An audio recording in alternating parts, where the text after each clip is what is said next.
So now that we're ready to start sorting, we want one more tool, and that's a family timeline.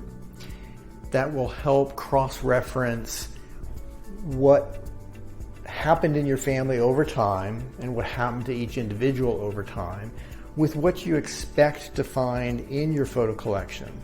Sometimes you'll find photos that have to be added to your timeline, but it gives you this cross-reference to help you date and confirm, okay, yes, this goes in this order, this goes with this person, etc. So timelines are great. We use them with our clients all the time. Very helpful. And it's also helpful when you're thinking about your project, your goal. So have you ever done a timeline of your family? Not just a family history, but when things happened. It's a great exercise to do. If you have any questions, put them in the comments below.